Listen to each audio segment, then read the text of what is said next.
Assalamualaikum warahmatullahi wabarakatuh. Perkenalkan, kami dari kelompok 11 akan membahas mengenai bab 12 mengenai manajemen pengadaan. Di sini kami beranggotakan 3 orang, saya sendiri Elsanit Fajrin, rekan saya Fikri Kurnia Ramadan, dan rekan saya Muhammad Isam Azhar Wiswanda.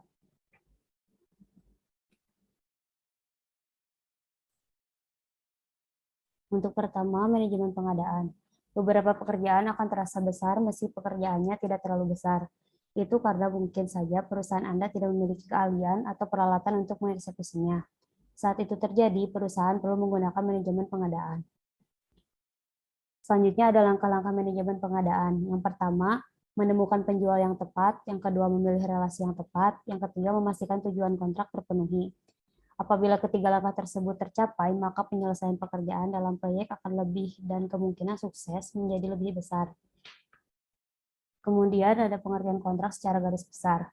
4. Proses pembuatan kontrak pada manajemen pengadaan. Mengikuti urutan yang masuk akal. Pertama, merencanakan apa yang akan kita butuhkan di kontrak. Kemudian merencanakan bagaimana mengeksekusinya. Selanjutnya, kita mengirimkan persyaratan kontrak pada penjual. Pastikan kita sepakat dengan kontrak yang telah diajukan. Setelah kontrak disetujui, pekerjaan telah dimulai, kita memantaunya, dan pastikan semua persetujuan kita dalam kontrak tersebut terlaksanakan. Kemudian ada proses penarikan kontrak. Terdapat empat proses penarikan kontrak pada manajemen pengadaan. Yang pertama, utamakan apa yang akan Anda beli dan negosiasikan kontrak tersebut dengan proyek Anda. Yang kedua, menandatangani kontrak dengan penjual yang akan bekerja sama untuk menyelesaikan proyek tersebut. Yang ketiga, memastikan perusahaan membayar apa yang harus dibayar sesuai dengan yang tertera di kontrak. Yang keempat, mengkonfirmasikan pekerjaan yang telah selesai berjalan dengan baik dan kewajiban dari kedua belah pihak terpenuhi. Selanjutnya ada langkah-langkah pengadaan secara garis besar. Langkah pertama yaitu perencanaan, kemudian perencanaan pengadaan, kemudian eksekusi, kemudian mengadakan pengadaan, selanjutnya menutup pengadaan, selanjutnya mengelola pengadaan, kemudian melakukan pemantauan dan pengendalian, setelah itu baru penutupan. Untuk materi selanjutnya akan disampaikan oleh rekan saya Fikri. Selanjutnya, perencanaan pengadaan. Proses ini adalah proses untuk merencanakan semua pengadaan untuk proyek. Contohnya, Anda memiliki suatu kontrak dengan tukang listrik dan kontrak lainnya dengan tukang ledeng. Itu berarti Anda akan melalui 3 proses terpisah dalam satu waktu untuk merencanakan kontrak dengan masing-masing kontraktor.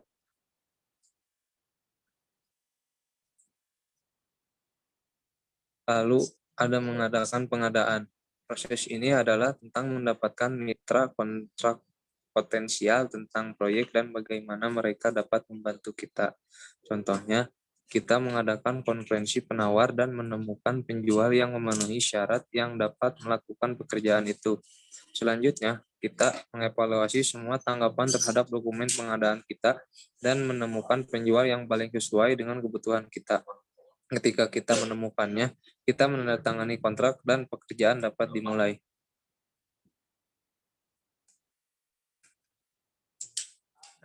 Saat kontrak sedang berlangsung, kita tetap dalam pekerjaan dan memastikan kontrak dipatuhi.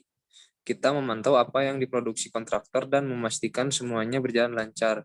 Terkadang, kita perlu membuat perubahan dalam kontrak. Disinilah kita akan menemukan dan meminta perubahan tersebut. Lalu, untuk menutup pengadaan, ketika semua pekerjaan selesai, kita akan menutup kontrak dan memastikan produk yang dihasilkan memenuhi kriteria yang tercantum dalam kontrak tersebut, dan memastikan juga bahwa kontraktor dibayar sesuai dengan kontrak. Mulai dengan rencana proyek. 1. Membuat atau membeli analisis. Mencari tahu apakah kita harus mengontrak pekerjaan tersebut atau melakukannya sendiri. Yang kedua, penilaian ahli. Berarti meminta seseorang yang membuat keputusan yang sama sebelumnya untuk membantu kita melihat semuanya informasi yang kita miliki untuk proyek kita dan buat keputusan yang tepat. Lalu ketiga ada kontrak. Kita harus tahu sedikit tentang jenis kontrak utama yang tersedia untuk kita sehingga kita dapat memilih salah satu yang menciptakan kesepakatan yang paling adil dan dapat diterapkan untuk kita dan kontraktor. Lalu ada tipe-tipe kontrak. 1. Kontrak harga tetap. 1. Harganya tetap. 2. Harga tetap biaya intensif. Lalu ada kontrak yang dapat diganti biaya. 1. Biaya ditambah biaya tetap. Yang kedua, biaya ditambah biaya penghargaan.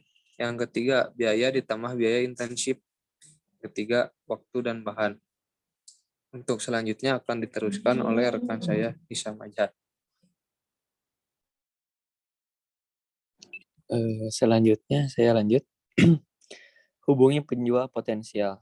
Gunakan output dari proses perencanaan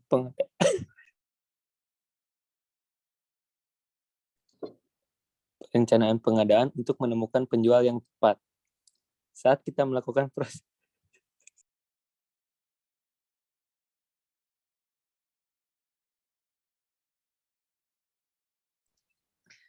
maaf tadi sinyalnya putus.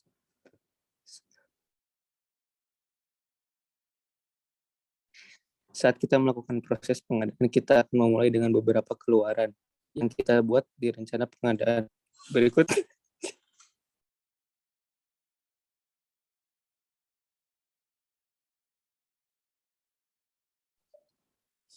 Berikut cara menggunakannya. Yang pertama, keputusan membuat atau membeli. Yang kedua, dokumen pengadaan.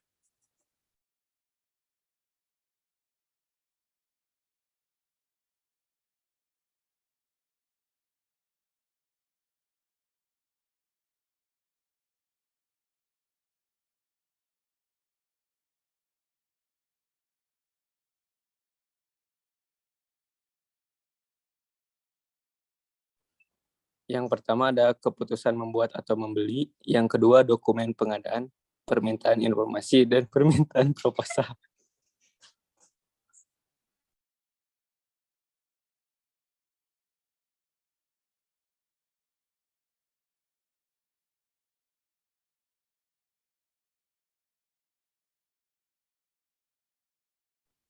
Yang ketiga, kriteria pemilihan sumber. Dan yang keempat, pernyataan pengadaan kerja.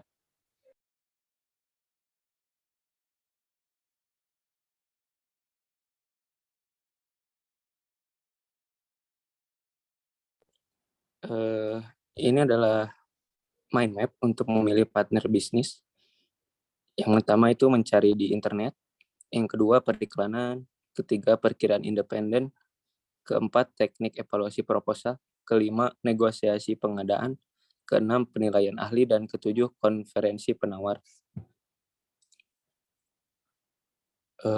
Yang terakhir ada tutup kontrak. Ketika pekerjaan penjual selesai, saatnya untuk menutup kontrak. Dan saat itulah kita menggunakan proses close procurement, penutupan pengadaan, bahkan jika kontrak kita berakhir dengan malapetaka atau di pengadilan, kita masih harus menutup kontrak sehingga kita dapat memastikan semua tanggung jawab perusahaan kita telah diselesaikan dan kita belajar dari pengalaman.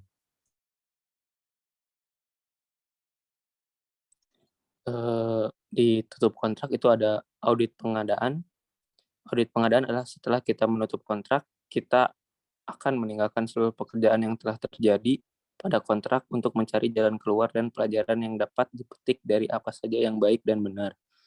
Lalu ada sistem manajemen catatan. Ketika kita bekerja dengan tim hukum untuk menyusun kontrak, kita melihat informasi tentang kontrak masa lalu. Jadi dari mana asalnya, manajer proyek sebelumnya menyimpan kontrak mereka dan dokumen lain dalam sistem manajemen arsip. Yang terakhir ada audit pengadaan. Kita perlu memastikan bahwa semua persyaratan kontrak telah dipenuhi dan tidak ada klaim yang belum diselesaikan.